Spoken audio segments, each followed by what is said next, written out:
Pronto? Bom, a aula de hoje é basicamente dois exercícios e alguns comentários sobre critérios de desempenho, né? E principalmente eu vou aproveitar essa aula extremamente curta desses exercícios para mostrar algumas características utilizando um MATLAB e da parte de simulação também, mas utilizando um outro aplicativo que é o Simulink, né? Ele é um aplicativo auxiliar do MATLAB. E qual que é a vantagem dele? Ele trabalha com diagrama de blocos, né? Ele trabalha com diagrama de blocos. Mas vamos lá para os nossos critérios de desempenho. Então, voltando, né? O que são os critérios de desempenho? É o jeito que a gente tem para analisar um problema e que nos é proposto.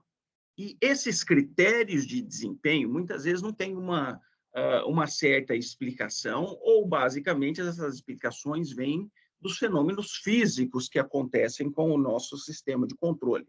Então, eu tenho certas limitações ou certas características que eu preciso,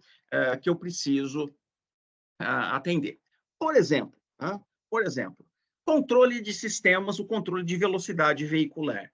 Uma das características que eu gostaria de ter no meu controle de velocidade veicular é não haver sobressinal, porque o problema do sobressinal é que ele pode gerar uma multa quando eu salto de uma velocidade para outra. E aí, o meu sistema de controle fez isso automaticamente, e eu, como usuário, às vezes não vou nem perceber, né? Eu estou a 80 km por hora, vou entrar numa pista de 120 km por hora, eu vou lá, entro com 120 km por hora e voa, né? E, de repente, ele vai para 130, 140 km, aí, de repente, depois ele volta para os 120 e 110 km por hora. Então, eu não quero sobressinal. Existem algumas outras características, né, que às vezes acaba sendo interessante. Uma pena que essa aula que a gente tem não é ainda na parte presencial, senão eu teria mostrado para vocês um exemplo da parte de sistemas de controle, para falar também um pouco sobre a instrumentação, mas eu creio que provavelmente vocês vão passar por isso, se vocês fizerem vibrações com a professora Maria Lúcia. Ela deve pedir para vocês realizar um teste na bancada de vibrações lá. E ela tem um sistema de controle. E esse sistema de controle, ele foi baseado em algumas características. Por exemplo, quais são as características de projeto que nós fizemos para conseguirmos implementar o sistema de controle? Bom, vamos explicar primeiro o que é essa plataforma. Ela é uma mesa, né, que tem uma cadeira em cima. Essa plataforma ela vai vibrar e os voluntários vão realizar determinadas tarefas. E no final dessas tarefas a gente pergunta, por exemplo, teve conforto, não teve conforto, você se sentiu mal durante a vibração, diminuiu alguma característica sua. Nós já fizemos testes, por exemplo, de leitura, de destreza nas mãos, testes de cognição, de testes de memória, testes de jogos usando celulares, né? Nós já fizemos diversos tipos de testes. Só que olha só as características baseado na parte de controle. Uma delas é o nosso tempo de estabilização. Então, o tempo de estabilização para o experimento foi estipulado de, no máximo, 20 segundos. Então, a plataforma está parada, ela vai chegar na amplitude de vibração, no máximo em 20 segundos. Por que isso daí? Bom, características dos testes. Alguns testes são relativamente rápidos, às vezes demorando 1 minuto e meio. Então, se eu coloco o voluntário durante uma vibração durante um longo período de tempo até o sistema se acomodar, isso pode influenciar no resultado dele, principalmente do conforto. Você se sentiu bem? Não, não me senti bem. Esse troço demorou 2 minutos para estabilizar. Então, por isso que nós estabilizamos no máximo em 20 segundos. Outro critério de desempenho. Eu não quero que tenha sobressinal. Por que que eu não quero que tenha sobressinal? Características de proteção da saúde do voluntário. Nós temos limites máximos que a gente pode submeter uma pessoa à vibração sem causar nenhum mal. Então, na hora que eu coloco o meu sistema de controle, tem essa parte, eu não quero que tenha sobressinal, para que não cause nenhum mal. Além disso, às vezes esse sobressinal, como vai aumentar a vibração, isso também pode causar uma resposta negativa na pergunta do você se sentiu confortável? Né?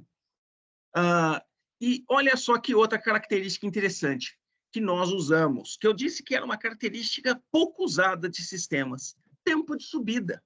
Né? Nós estabelecemos tempo de subida. E como que foi estabelecido isso? Foi, né, o tempo de subida, por incrível que pareça, é um tempo de subida ao contrário do que a gente espera.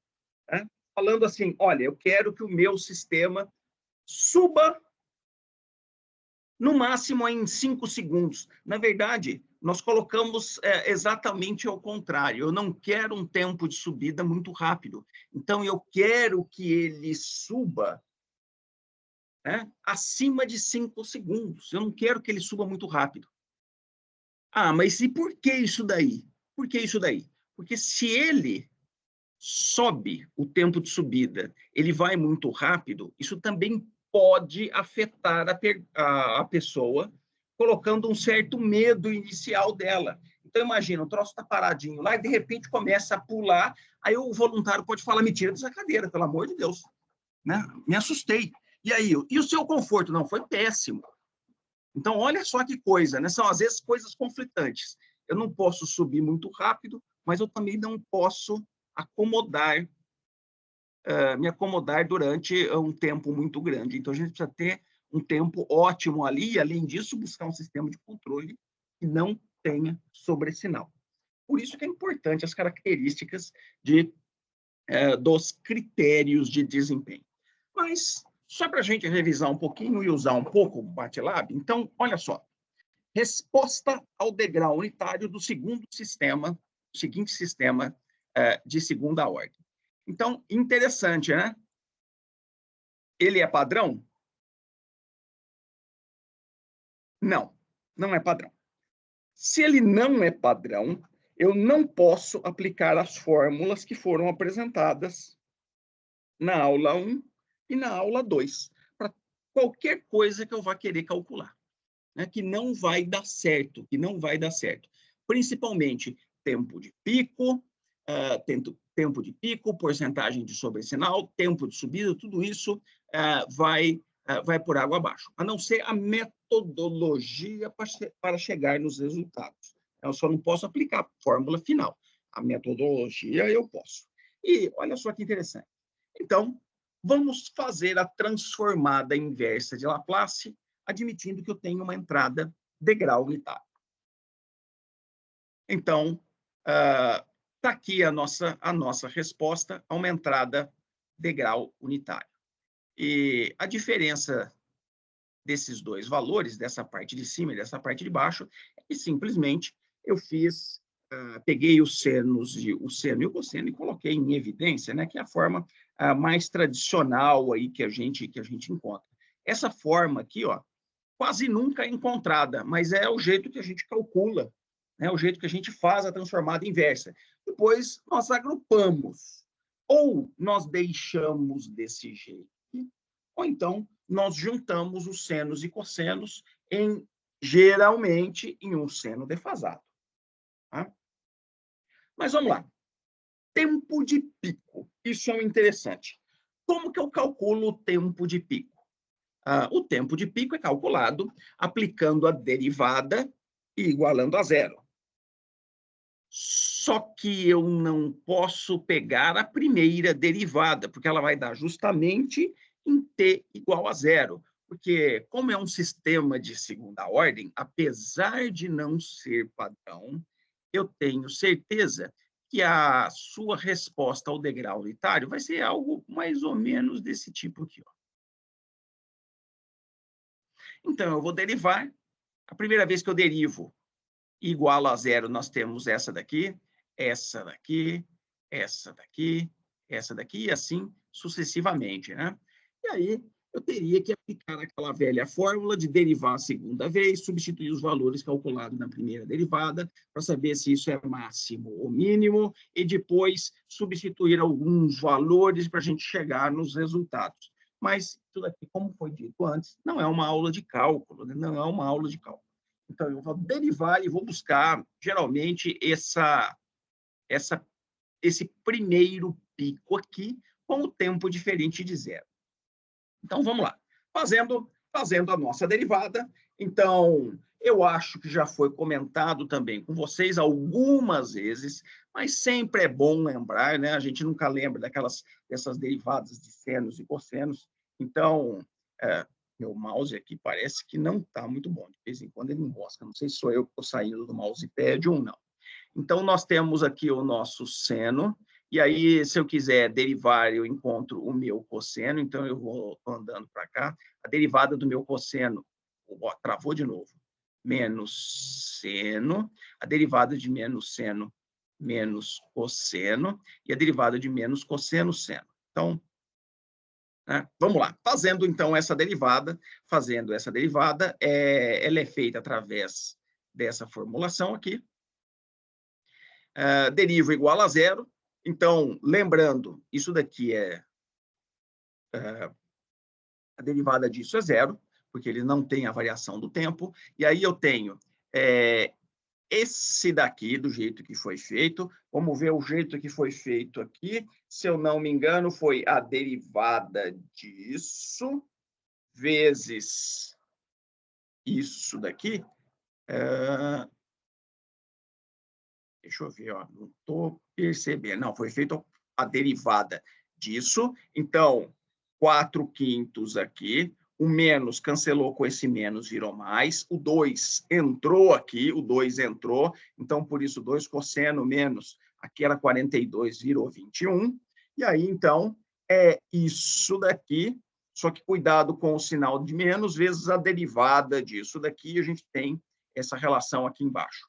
E aí a gente soma todos os termos, agrupa, iguala a zero, e aí tem essa nossa equaçãozinha aqui.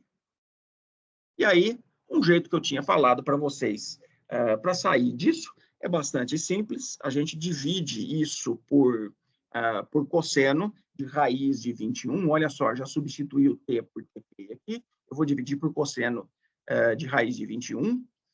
Fazendo isso, então, o nosso seno sobre cosseno vira tangente. Isso daqui vai ser o 21, e aí ele vai para o lado de lá, ele vai para lá com um sinal negativo, então é por isso desse meu sinal negativo aqui. E aí eu tenho que fazer o seguinte, se eu inverter isso daqui, vai me dar um valor negativo, vai me dar um valor de tempo negativo, né? Só por curiosidade, aonde eu estaria no eixo dos tempos se isso acontecesse? Interessante isso, né? Aonde que eu estaria? Eu não vou conseguir fazer esse tipo de coisa, né? Mas eu posso imaginar que esse pedaço aqui, ó, ele também estaria. Aí eu não vou saber se ele estaria representado aqui para baixo ou aqui para cima. Mas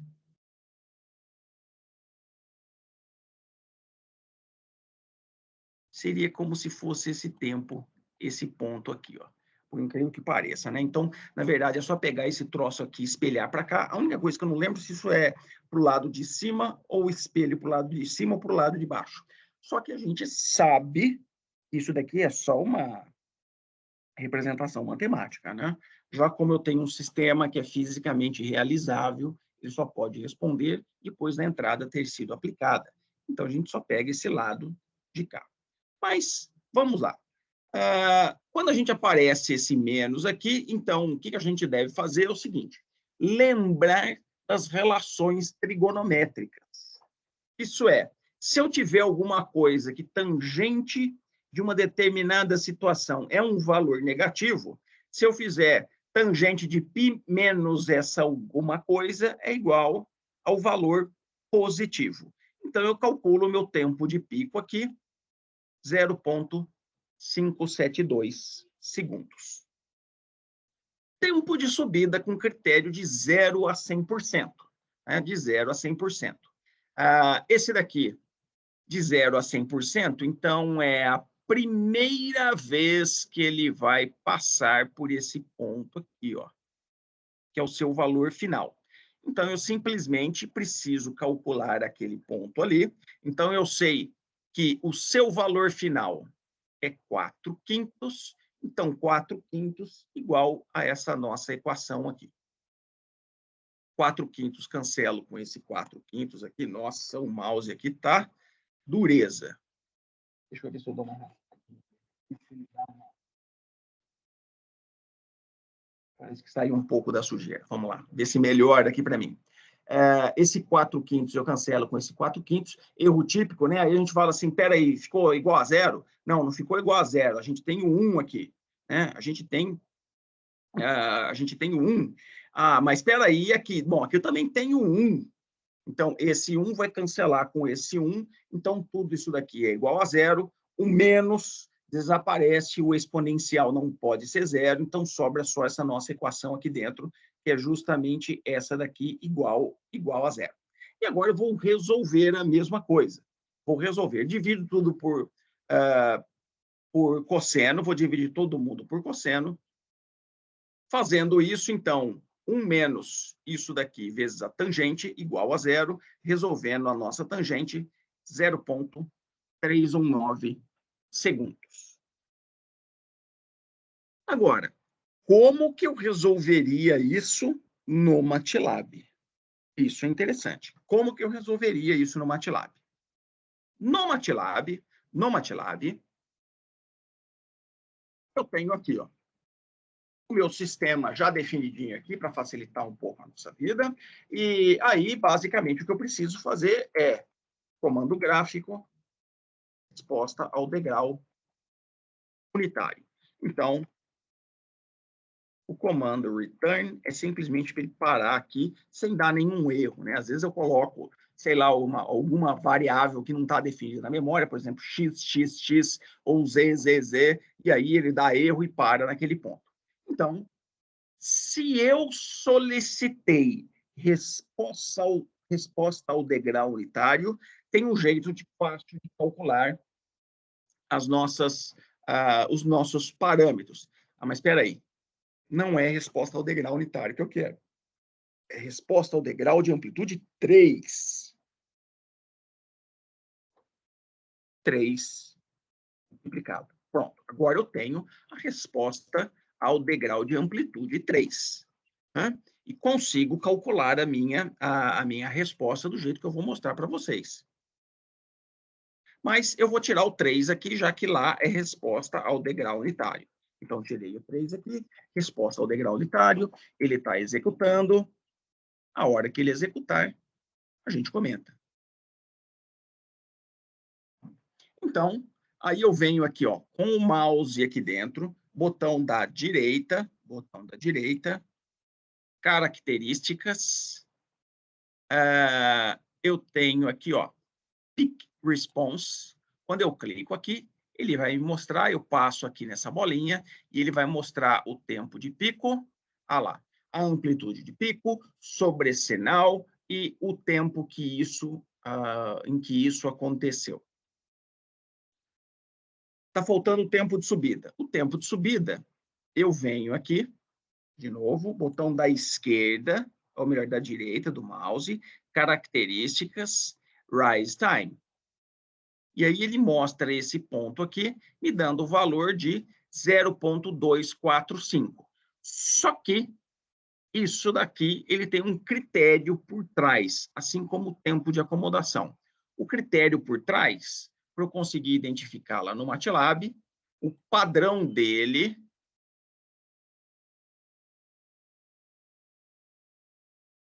Opa, venho aqui, ó, Properties. Aí ele precisa carregar o editor. Options. E está aqui de 10 a 90%, de 10 a 90%. E aí eu precisaria alterar, colocar aqui 0, colocar aqui 100. Vamos ver se ele vai calcular. Opa.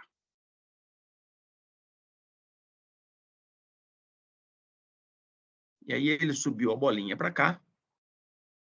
E ele está dando exatamente 0,319. E esses parâmetros foram os mesmos parâmetros que nós encontramos. Existe outro jeito? Existe. Utilizando a base de programação do MATLAB. Que é esse comando aqui, ó, step-info.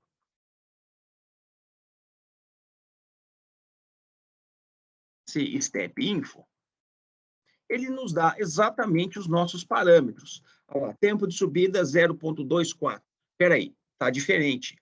Está diferente porque a definição padrão do MATLAB é diferente. Entretanto, olha só. Tá, aqui que eu posso verificar. E o nosso sobressinal aqui. Se eu quisesse, então, estipular qual seriam os meus parâmetros, eu usaria essa configuração aqui, ó.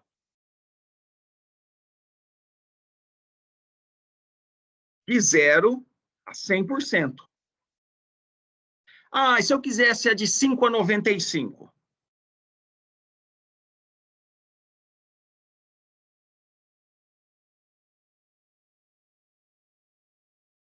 Pronto.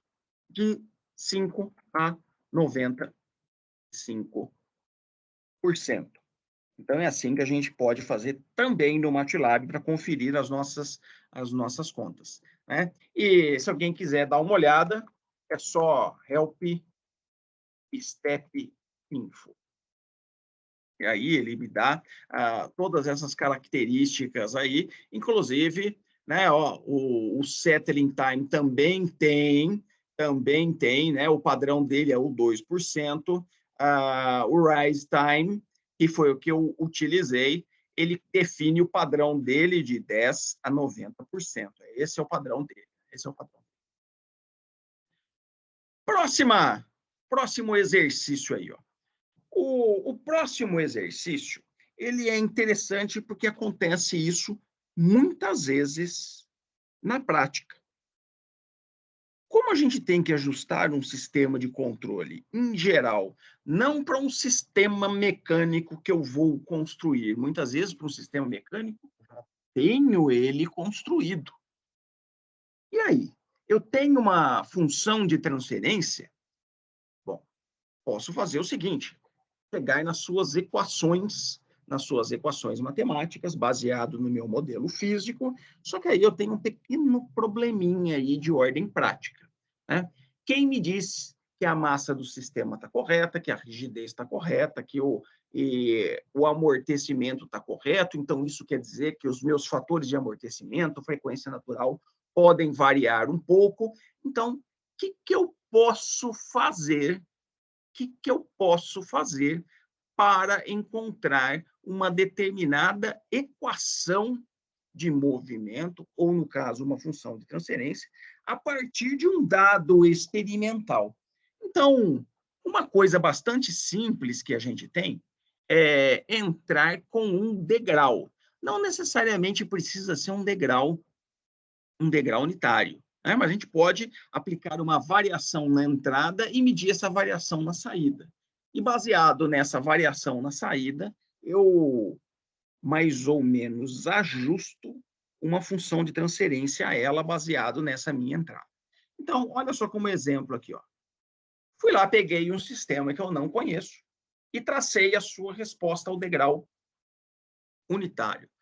Aqui os dados são bonitinhos, eles não são dados experimentais, mas aconteceria exatamente disso, né?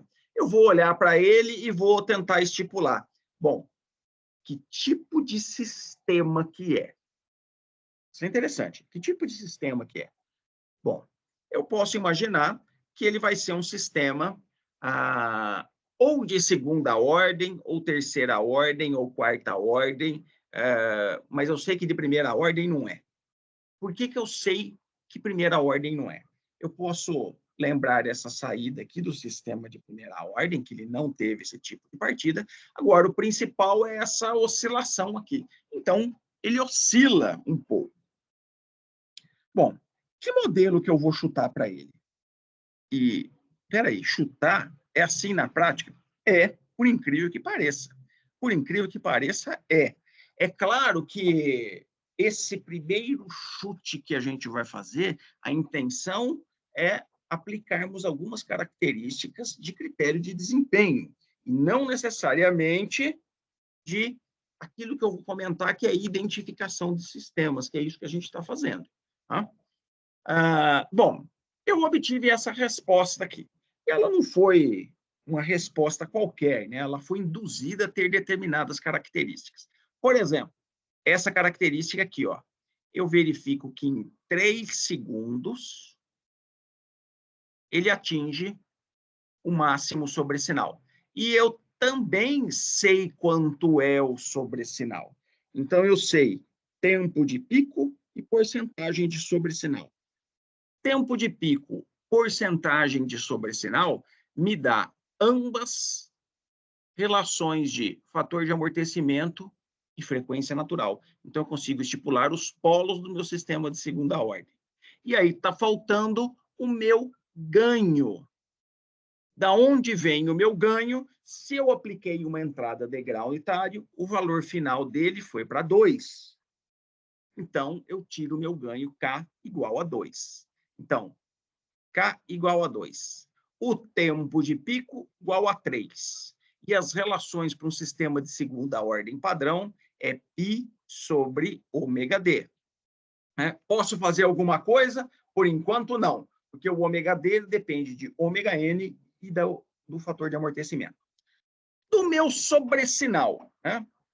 O meu sobressinal é o C de TP menos o C de infinito, ou basicamente do valor final subtraído do valor máximo aqui. Então, 2,5 menos 2 é meio. Por isso, 0,5. Por isso, 0,5. E pelas relações que foram colocadas, né? Pelas relações que foram colocadas, isso daí é 2,5 menos 2, por isso que deu meio aqui. Deu meio aqui. Bom, e aqui eu tenho uma relação de ômega n e ômega d e fator de amortecimento. Não, não preciso disso, já que o ômega d ele também é ômega n raiz quadrada de 1 menos o fator de amortecimento. Então, eu cancelo o ômega n aqui, o ômega n aqui. Ele é, basicamente, uma função que depende exclusivamente do nosso fator de amortecimento. Então, consigo estipular da porcentagem de sobressinal ou do sobressinal o meu fator de amortecimento. E aí, aplicando as equações, cuidado com esses LNs aí da vida, para a gente não errar, olha só o nosso fator de amortecimento, 0,4037. O tempo de pico, né? Agora eu posso calcular. O tempo de pico está aqui, ó, π sobre ômega d. Então, isso daqui é igual a 3. Quer dizer que o ômega d ele vem para cá, π sobre 3 vem para cá. Então, π sobre 3, o ômega d que está aqui, eu já sei quanto vale meu fator de amortecimento, substituo aqui e calculo o meu ômega n. E aí, então, eu tenho ômega n, fator de amortecimento e o nosso ganho. E aí eu monto de novo a minha função de transferência. K igual a 2, fator de amortecimento 0,4. Mas espera aí, era um pouquinho diferente ali, ó, 0,4037. Bom, como isso tem uma relação, não é de aproximação, não é aproximado, são valores exatos. Só que o que eu não sei é se realmente a minha função de transferência é uma função de transferência de segunda ordem padrão. Se for, os dados são exatos, né? E aí, ó, ao invés de 0,4037, 0,4. E aí, isso daqui, ó, 46, está me cheirando muito o 1,15. 1,15. Aí, monto a minha função de transferência aqui, monto a minha função de transferência e vamos dar uma olhada nessa simulação aqui, para ver se bate.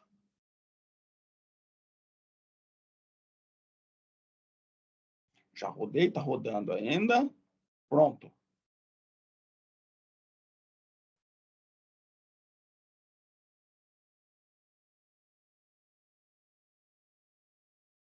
Vamos comparar os dois. Está bem próximo, né? Está bem próximo. Está bem próximo, ó. Aqui, ó, encostando em 2,5, aqui em 2,5. Notem, ó, ele pega um pouquinho antes do 5, ele desce, um pouco antes do 5, ele desce. Né? Exatamente em 8, ó, tá parecendo que aqui ele cruza de novo o 2. Será que vai acontecer aqui, ó? Olha, quase em 8, um pouquinho antes nessa figura. Só que pode ser simplesmente questão de olha só, não era exatamente, era um pouquinho antes. Então, está muito próximo, né? Está muito próximo do que a gente queria. E essas características que a gente fez aqui, a gente chama isso, né, de identificação de sistemas. Mas a gente usa isso na prática? Podemos usar, sim, quando o nosso modelo é um modelo relativamente previsível e a gente sabe mais ou menos qual ele é. Mas como que é feito na prática? Como que é feito na prática? Existem métodos para isso. Tá? E isso dá uma disciplina optativa inteira sobre identificação de sistemas. Mas digamos que existe uma fórmula para isso. E, independentemente de como ele encontre os parâmetros, a parte final e a parte inicial é sempre a mesma. Como que é? O que o programa ele vai fazer? Primeira coisa, né? Ele não consegue olhar para a função, a verdade é essa, nenhum programa de computador consegue olhar para a função e falar assim, ó, isso daqui é uma função de segunda ordem padrão.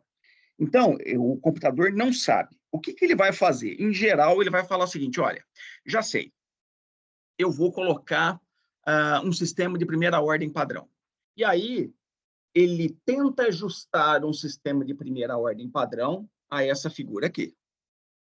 E aí, ele vai calcular o erro de ajuste, isso é, a curva que ele tem com a curva que ele traçou. E aí, ele vai ter um erro. E aí ele vai fazer o seguinte, bom, agora eu já sei, eu vou chutar que o meu sistema é um sistema de segunda ordem padrão. E aí ele vai calcular os parâmetros. E, de novo, ele calcula esse erro. E aí ele vai comparar o erro do sistema de primeira ordem com o erro de segunda ordem para verificar qual deles foi o menor. Foi o de segunda ordem. Então, descarta que seja um sistema de primeira ordem. Mas aí ele pode ter um zero. Então, vamos adicionar um zero e fazer a mesma coisa. Calcular o erro. E aí, qual que deu o menor erro? E assim ele vai. Aumenta uma ordem no denominador, vai ser um sistema de terceira ordem. Aumenta outra ordem, então quarta ordem, quinta ordem.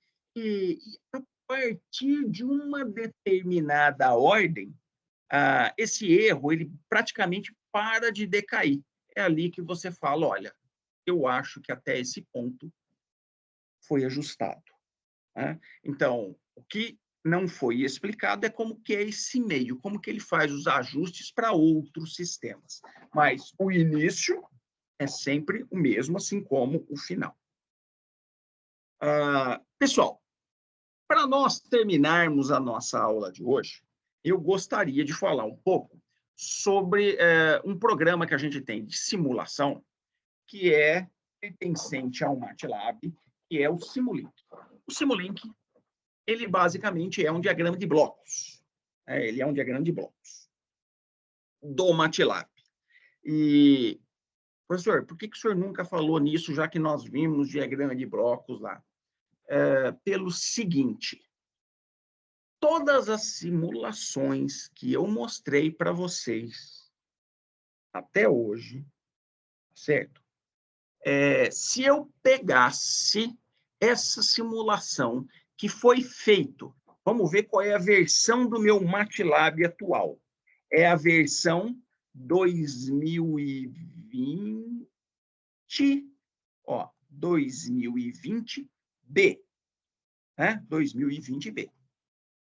Então, ela talvez é a mais atual. Eu acho que, se bobear, é a mais atual que a gente tem, né? Eu não sei se já tem as 2021, ou se ela não foi lançada em 2021, porque esse daqui é aquele direto da Microsoft, não, da MathWorks, e fez o acordo com a UFMG e liberou isso daqui para a gente. Então, essa daqui, teoricamente, é a última versão.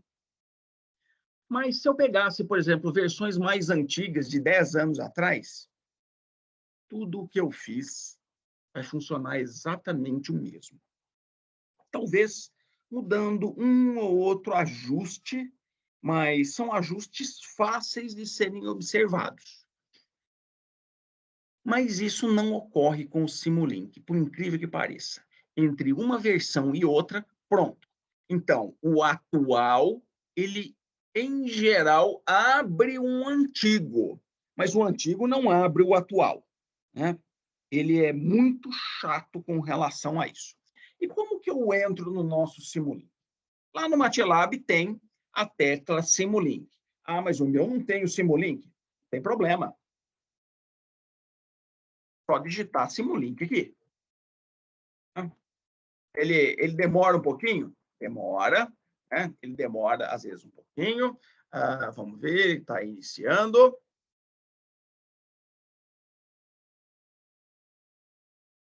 Pronto. Ele abriu. E, cá entre nós, cada vez que é feito isso daqui, eles mudam a aparência disso, né? Essa chamada que seria a biblioteca. Inclusive, tem alguns exemplos aqui, né? Tem, assim, alguns exemplos, alguns são bastante interessantes para a gente dar uma olhada. Tem exemplo de sistemas de controle, né? Tem várias situações, mas olha só as características aqui, né? Diagrama de blocos, é isso que eu estou querendo. Então, como que nós iniciamos o nosso diagrama de blocos? Eu acabo fazendo assim, vou criar um novo. Então, criando um novo.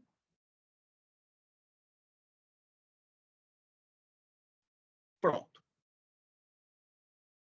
Engraçado que ele fechou aqui, fechou aquele lá, né? E esse daqui, bom, aonde que estão os nossos blocos? Eu venho aqui, Library Browser. E aí ele vai aparecer isso daqui. Aonde que eu devo pegar os nossos blocos? Primeiro, a gente precisa identificar o que é aquilo que a gente está querendo, né? Então, existe esse primeiro aqui, que são os blocos mais comuns que a gente tem quando nós implementamos um sistema de controle. Por exemplo, olha só, nós temos aqui, integrador, nós temos aqui o nosso ganho, a gente vai usar bastante isso daqui, que é para verificar os nossos resultados. Então, como a gente tira os dados da nossa simulação. Mas eu prefiro ir nesses diretos aqui. Qual deles que a gente começa? Contínuo. Vindo aqui, aonde que a gente deve buscar? Nós temos o integrador. Opa, olha só, nós temos até PID, né? Nós temos até o nosso PID. Mas o legal é nós usarmos esse bloquinho aqui, Transfer FCN, que é a função de transferência. Então, eu pego clico com o botão da esquerda, mantenho pressionado, arrasto ele para cá e solto. Ele vai vir para cá. Ele vai vir para cá. Foi. Aí, um duplo clique com o botão da esquerda em cima dele, eu posso editar os seus valores. Então, olha só, numerador e o denominador. Só a gente colocar qualquer coisa, olha, 20 dividido por... E aqui são os coeficientes. 1, 10 e... 3 e 30. Ah lá, num DNDS. Ah, mas aqui não ficou legal. Deixa eu expandir um pouco. Se eu vier aqui, ó, eu consigo... isso, botão da esquerda, eu consigo aumentar isso daqui. Ah lá, ó, ficou a nossa funçãozinha de transferência. E aí eu quero calcular, por exemplo, a resposta ao degrau disso. Resposta ao degrau disso, eu tenho aqui fontes. Fontes, cadê o nosso degrau? Pode ser constante? Pode, porque, na verdade, ele vai ser 1 exatamente naquele instante que eu iniciar a simulação. Mas tem um outro aqui embaixo, ó. Ao menos eu acho. Ah, aqui, o step. Ó, arrasto ele também para cá. Faço essa nossa ligação aqui. Faço essa nossa ligação. Eu vou querer editar o nosso degrau para ver o que ele faz. Um duplo clique nele. Ó, step time. Quer dizer, exatamente em 1 segundo ele faz, é onde ele vai fazer a mudança. Esse daqui ele inicia em 0 e vai para 1. Esse sample time se a gente deixar o 0, ele é o padrão, que a gente chama de inerente aí do nosso sistema. Depois eu vou comentar um pouquinho sobre isso daí. Bom, ok. Cadê o nosso... Está faltando agora. Coloquei a nossa fonte e eu quero verificar o gráfico disso. Então, eu venho aqui nessa parte aqui e pego qual o gráfico que eu quero. Cadê? O scope aqui, ó. Trago ele para cá. Está aqui. Como que eu faço a simulação? Bom, tem alguns parâmetros que eu preciso ajustar. O mais claro deles é esse daqui, ó. Até quanto que ele vai simular. Nesse caso aqui, 10 segundos. Então, vou simular agora, ó. Run.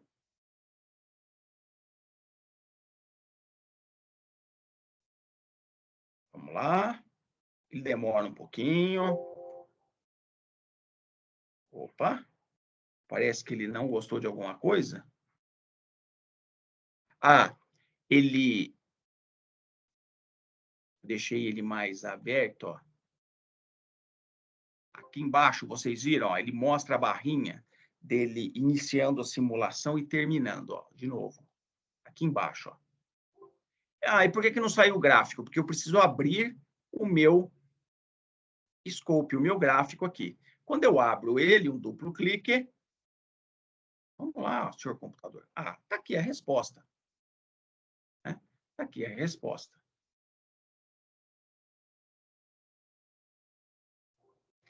Pô, mas a resposta ficou meia quadradinha. Por que ela ficou meio quadradinho? Os parâmetros que o MATLAB escolheu para fazer a simulação, talvez não sejam os melhores para a gente. E como que eu altero isso? Modelagem. O ajuste do meu modelo. Model Settings.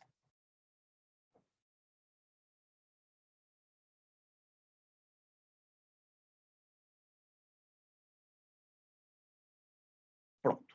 Olha só. Então, ele falou aqui, ó, começa em 0, vai até em 10. Isso aí já aconteceu para a gente. E ele está fazendo o seguinte, ó. Passo variável, ele escolhe automaticamente tudo. Mas nós percebemos que o escolher automaticamente tudo não foi uma boa para ele, né? Então, eu vou calcular na mão isso daí. Então, a primeira coisa que eu gosto de fazer é, não quero passo variável, eu quero passo fixo. Agora, vamos escolher o nosso integrador. Vamos escolher um que a gente já está um tanto quanto familiarizado, que vai resolver quase todos os nossos problemas. O bom e velho Rangecuta. Tá faltando mais alguma coisa? Abrir isso daqui. Agora, isso é interessante para mim, que é o seguinte: o passo de integração. Eu vou dar uma olhada mais ou menos nessa curva aqui, ó. Ela aparentemente ficou quadrada porque ele calcula um ponto aqui e um ponto aqui, ó. Então, ele basicamente está dividindo de 1 para 2, ó. 1 ponto, 2, 3, 4, talvez, não sei, está aparecendo 5, 6 pontos. Então, está muito pouco. Eu vou aumentar um pouco mais isso daí, ó, 0,01.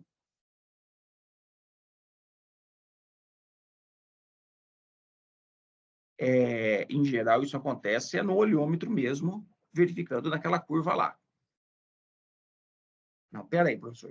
Deve ter um jeito da gente verificar e calcular isso daí de uma forma lá, ó, um pouco mais adequada. Não é possível que não tenha uma fórmula um pouco para a gente ter um chute inicial do que deve ser. Claro que tem. Que é o seguinte: qual que é a frequência natural aqui? A frequência natural do meu sistema, ele está em 30. A minha entrada é uma entrada constante, então ela não tem frequência natural associada a ela, mas o meu sistema tem, e é 30. 30, ou melhor, raiz de 30. Então, SQRT, 30. Na verdade, essa daqui é a minha frequência natural. Só que isso daqui é em radianos. Ômega igual a 2πf. Então, eu vou dividir isso daqui 2π. Isso daqui dividido por 2π, eu tenho a frequência dele. Agora, o que eu faço? Se eu inverter a frequência em hertz, então, 1 dividido por isso daqui, eu tenho o período. Agora, vamos lá. Quantos pontos eu gostaria de colocar em um período? Quantos pontos eu gostaria de colocar em um período? 10 pontos. Então, 0,11.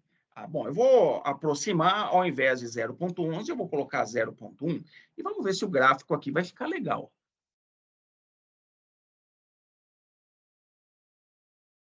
Modelo, editor.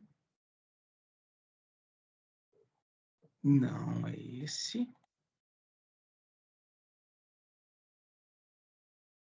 Nós colocamos 0,01.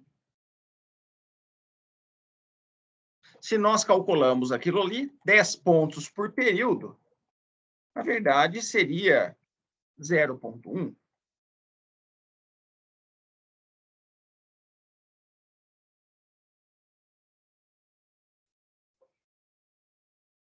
Ficou ainda um pouco quadrado, então eu vou dividir por 10 de novo. Ao invés de colocar 10 pontos por período, eu vou colocar 100 pontos por período. Então, é mais ou menos aí que a gente deve fazer. Existe uma regra para isso? Não. Tentativa e erro. Mas eu preciso lembrar uma coisa, que... porque eu já sei, eu vou colocar 0,000000001. O que vai acontecer se eu fizer isso? Eu vou criar vetores extremamente grandes e que não há necessidade de eu guardar isso daí. Então, eu preciso otimizar a memória do meu computador. Esse é o importante. Bom, É assim que nós fazemos o nosso Simulink aqui. Agora, vamos pegar esse exemplinho aqui e vamos passar para a nossa suspensão, o caso da nossa suspensão. Então, deixa eu fechar essa simulação aqui, não quero salvar isso aqui.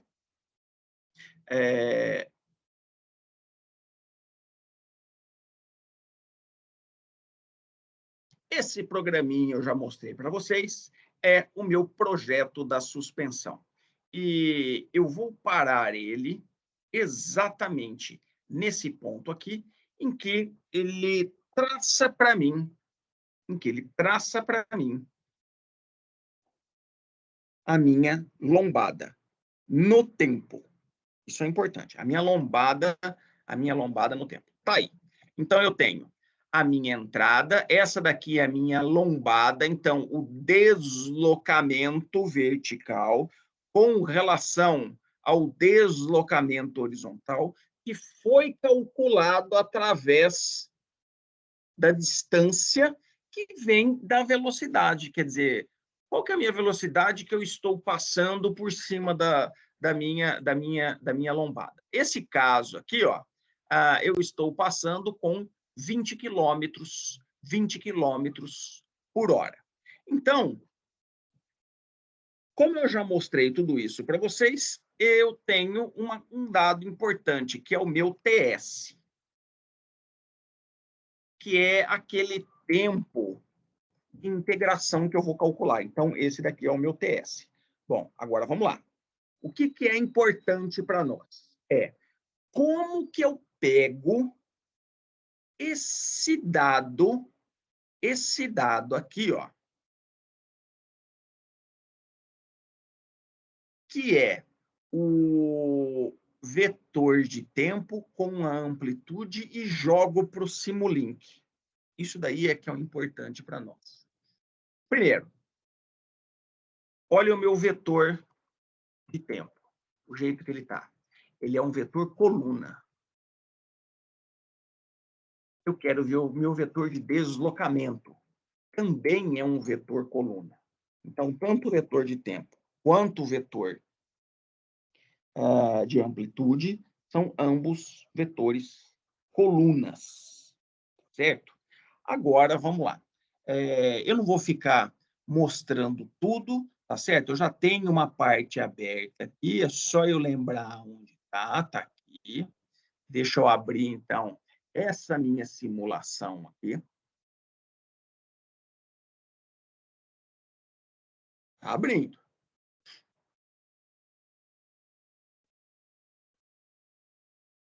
Pronto. Olha só que bacana, né? Espera aí, não tinha nada de cor antes. As cores, eu posso pegar os meus blocos e dar as cores que eu quero. Como? Venho aqui, botão da esquerda, da direita do MATLAB. Vamos lá, eu sei que você vai. Meu computador está bastante lento. Botão da esquerda. E aí eu tenho. Aonde que eu tenho? São esses dados aqui, ó. Então, eu quero, por exemplo, eu quero sombra, eu quero a linha com os nomes, ou eu quero um interior. É aí onde eu posso escolher aquilo que eu estou, aquilo que eu quero. Tá? Então, o que é o importante? Esse bloquinho aqui, ó, T,W, que eu dei o nome para ele de lombada. Mas como que eu dou esse nome de lombada aqui para ele? Fácil. Aonde que veio essa lombada? Ele é uma fonte, e essa fonte ele veio desse daqui, ó. Aonde que tá?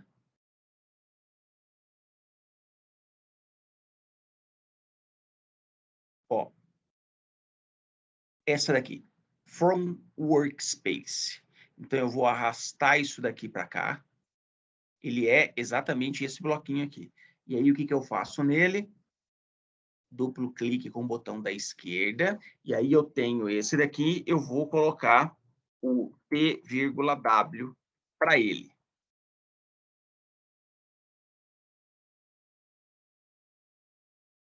Pronto. Ó, vamos ver se é isso daí mesmo. Olha lá, T, W. A única coisa que eu preciso ajustar é colocar aqui TS. Então, ajustando o meu tempo também. Então, TS, que é o meu tempo de discretização que foi feita a simulação. E aí, está faltando o nome. Bom, como que eu faço com o nome? Um clique aqui em cima, ele aparece esse azul, ó. E aí eu posso ir lá e colocar, apagar isso daqui e colocar o nome que eu quero. Nome. Ficou ele desse jeito aqui. Né? Ficou ele desse jeito aqui.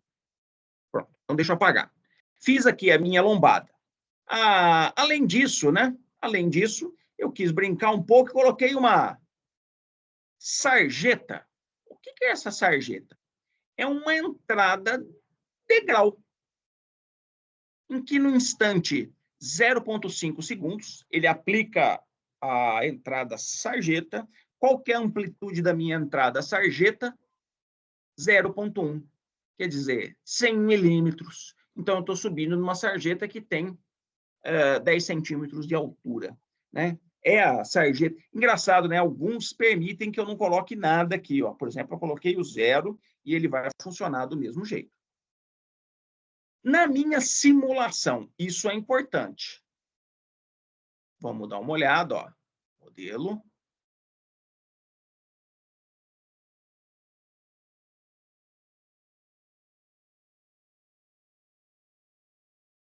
Eu só simulei até 2,5. Por que 2,5? Porque eu já tinha simulado de outros jeitos, né? Espaço fixo. Engraçado, né? Aqui está Euler. Vamos passar para o Range-Kutta. Tomara que dê certo, né? Tomara que dê certo. Tomara que dê certo. Vai. Ó, o TS aqui, ó, Fixed Step Size, que é aquele TS lá. Estou usando mesmo. E aonde mais eu tenho? Grande parte disso eu já tinha mostrado para vocês lá na parte da simulação. Já tinha falado isso na primeira aula. Inclusive da nossa referência zero, que é para manter a minha suspensão paradinha ali.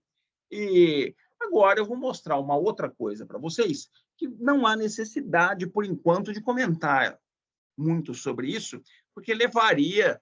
é uma parte meio chata de ser feita. Mas olha só, esse PID. Né? Olha aqui, o que é esse PID aqui? Se eu dou um duplo clique nele, olha que interessante, eu construí esse programa. Eu construí esse programa.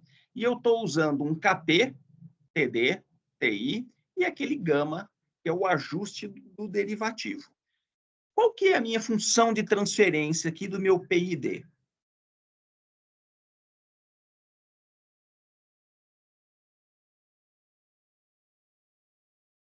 Está aqui. 1 sobre TIS é o integrador. O derivativo, TDS, gama TDS mais 1, e aqui o KP. O que é esse daqui?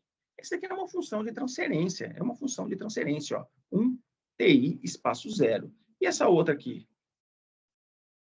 TD 0, para ficar o F em cima, embaixo. Gama TD e o 1.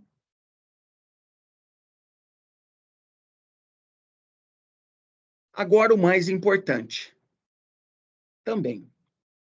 As nossas funções de transferência. Então, aqui eu tenho a minha suspensão ativa e a minha suspensão passiva, quer dizer, sem um sistema ativo. Se eu abrir isso daqui, ó, o que foi feito aqui? Na verdade, pessoal, isso daqui foi desenhado do outro jeito, mas quando eu venho e marco ele, ó, eu venho aqui, ó, e aí eu tenho essa possibilidade aqui. Se eu marcar... Opa! Acabou desmarcando por causa do mouse, ó. Eu seleciono esse pessoal, aí eu venho aqui com o botão da direita, ele tem o Create Subsystem from Selection, que é o Ctrl G. Ele coloca exatamente nesse formato, com entradas e saídas. O que eu fiz só? Eu vim aqui e alterei esses nomes aqui.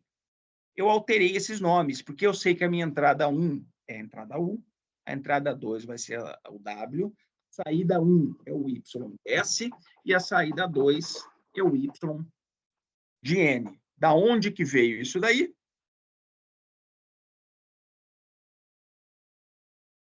Lá do capítulo 3. Lá do capítulo 3.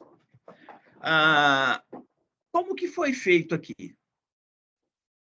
Ó, notem que eu tenho G1N, G2N, G3N, G4N. Por que isso daí? O numerador é diferente para essas funções de transferência. Entretanto, o denominador é igual. E toda variável que eu coloco no Simulink, ela está ligada diretamente ao MATLAB. Então, lá no MATLAB, está definido o DEM?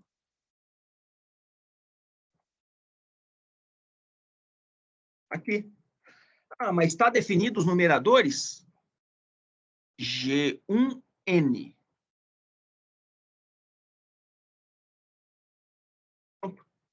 Está definido, então, tudo lá. A única coisa que eu defini do MATLAB e joguei para cá, para o Simulink, para ver o nosso resultado. Tá? Voltando para cá. O que é esse bloco aqui? Ó? Esse bloco, ele pega e junta esse dado aqui com esse dado aqui. Isso é, ele está comparando a resposta do sistema ativo com a resposta do sistema passivo. E o único que a gente não viu, propriamente dito, é esse trocinho aqui. O que ele é? E esse daqui, ó, é um bloquinho chamado MUX, que é um multiplexador. Ele pega várias entradas e transforma numa única saída. Então, ele serve para juntar essas linhas aí. Essa daqui, ó, eu seleciono qual linha que eu quero. Olha lá, veio para baixo a ligação, vem para baixo, vem para cima a ligação. Aonde que eu peguei isso daqui? Se eu não me engano, aqui, ó. A manual switch. Tá aqui. Agora vamos simular isso daí. Tá? Vamos simular isso daí.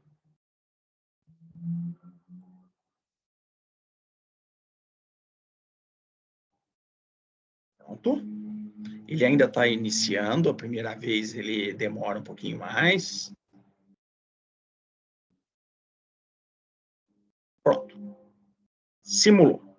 E aí eu tenho lei de controle, deslocamento YS. Opa, olha só, ficou YS1. Deslocamento YN. Pronto.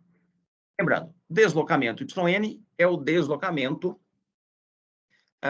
da massa não suspensa da roda. E esse daqui é o deslocamento da minha massa suspensa.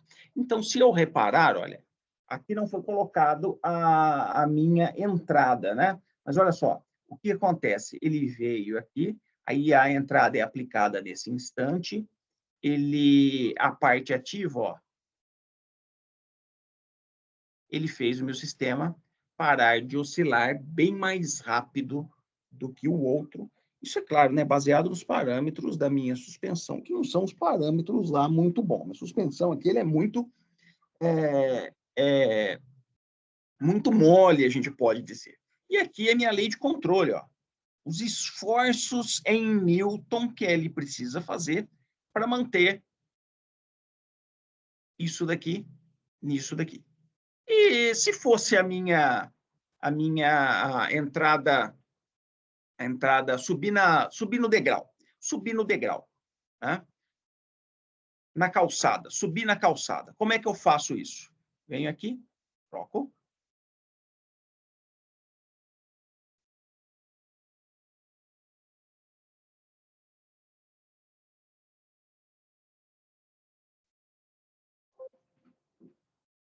Opa, olha só, né?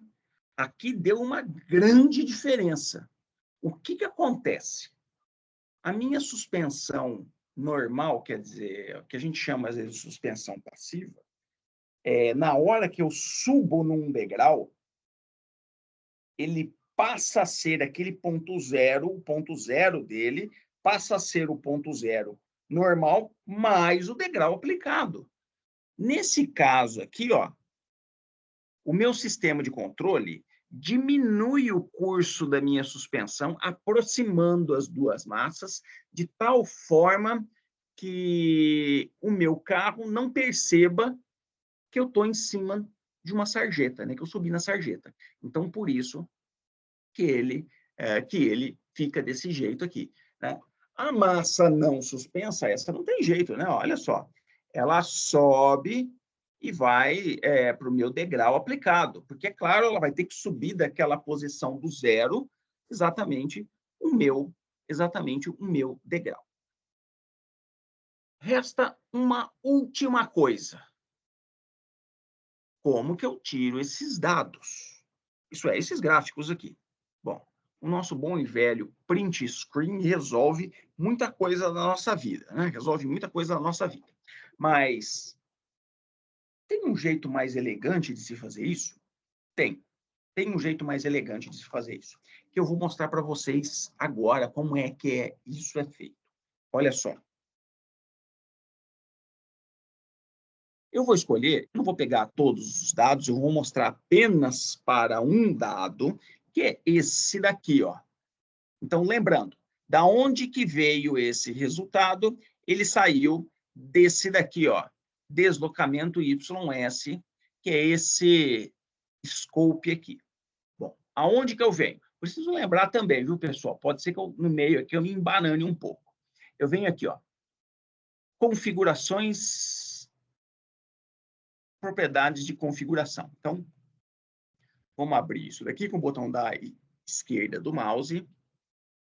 E aí ele vai falar o seguinte.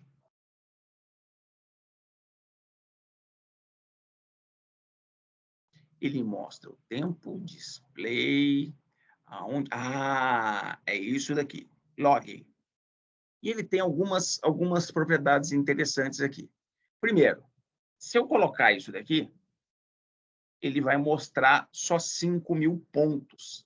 Que 5.000 pontos é esse? É o tamanho dessas linhas aqui, ó. Às vezes, pessoal, as simulações são tão grandes e os tempos são tão apertados que isso daqui, ó, às vezes tem 200.000 pontos. E aí carrega muito gráfico do MATLAB. Então, eu estou falando para ele, ó, limite isso em 5.000. Mas eu não vou querer limitar, não. O que é esse decimação? Ele vai mostrar de 2 em 2. Ele não vai mostrar todos os pontos. Ele vai pegar, por exemplo, o primeiro, o terceiro, o quinto, o sétimo, o nono e assim por diante. Mas aonde que eu quero chegar é isso daqui, ó. Log data to workspace. Esse é o nome da minha variável. Eu vou dar um nome para ele. E é o nome que eu escolho que não tem nada a ver com esse gráfico aqui. Tá certo? Poderia ser YS? Claro que poderia ser YS. Mas eu vou dar isso daqui como exemplo. Ó. YS underscore ESP. Quer dizer, a resposta de YS. Não tem nada a ver, foi o nome que eu inventei. Né? Agora, qual que é o formato que eu quero que salve isso daqui? A estrutura com tempo, pura, esse array. Depende do jeito que eu quero, viu, pessoal? Depende muito do jeito que eu quero. Eu gosto, se eu não me engano, eu consigo extrair dessa coisa aqui, ó, structure with time. Então, estrutura com o tempo. Quando eu der o aplicar aqui, ó, e o OK, já está funcionando? Não, não está funcionando. E lá no MATLAB, ó, deixa eu apagar a tela. Ele YS underscore resp não está aqui. Não está aqui. Mas agora eu vou simular aqui, ó.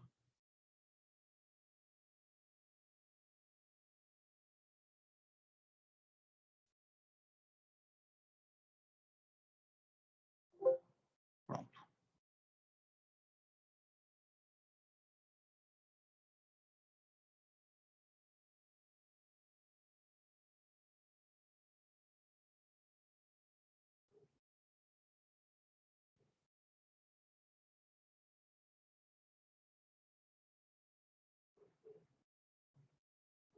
Era para estar aqui. Ou eu que estou pulando, eu não estou... YSRESP. Era para estar aqui. Editar. Fiz alguma coisa de errado.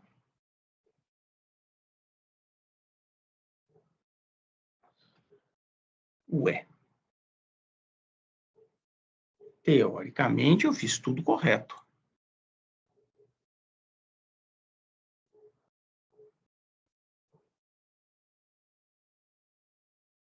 Essa daqui é essa figura. O tempo é o jeito que ele vai pegar. Essa daqui é a apresentação e esse daqui é...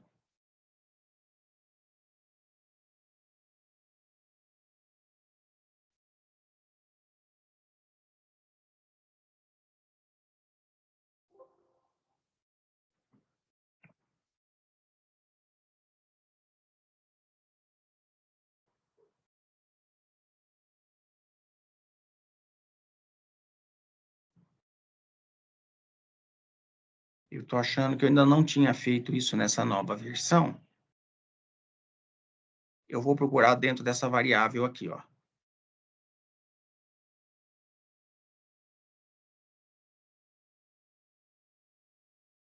Tá ali.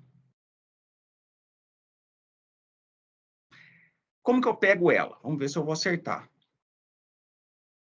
Ponto.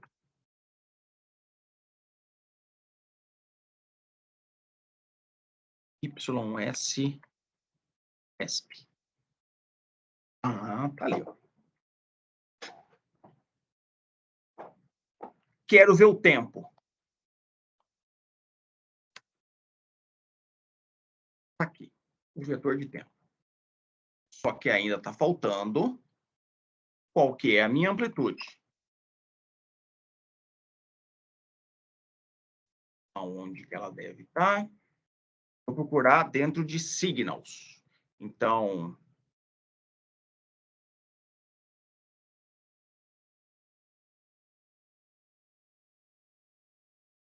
dois por um. Engraçado que está tudo aqui.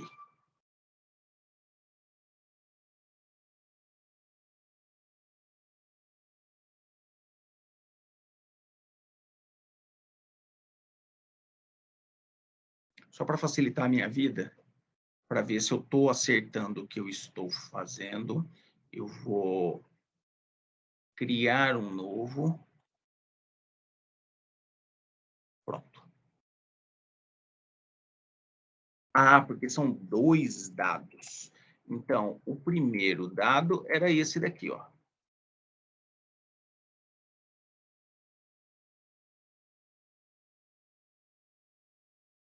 Os outros dois dados eram esses daqui.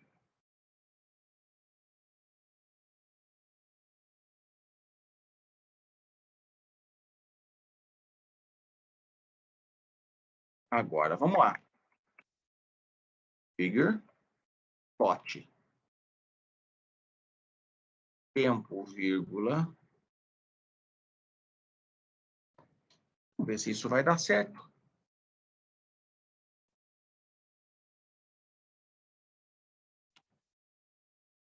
Teste 2. Tá lá os dois dados.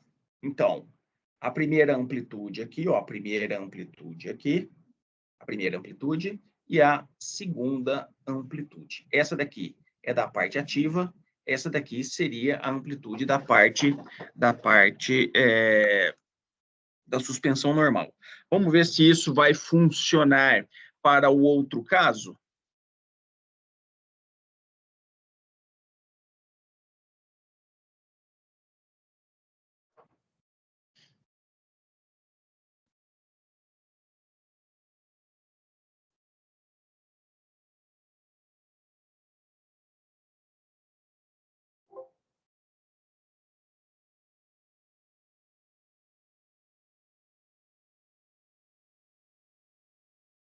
Pronto. Está ali o resultado. Então, agora a gente não precisa mais fazer a coisa do print screen, tá certo? Mas fiquem à vontade da forma como vocês resolvem a parte 2 do projeto. Pessoal, com isso, nós terminamos a nossa aula de hoje. Deixa eu parar a nossa gravação da aula de hoje aqui. E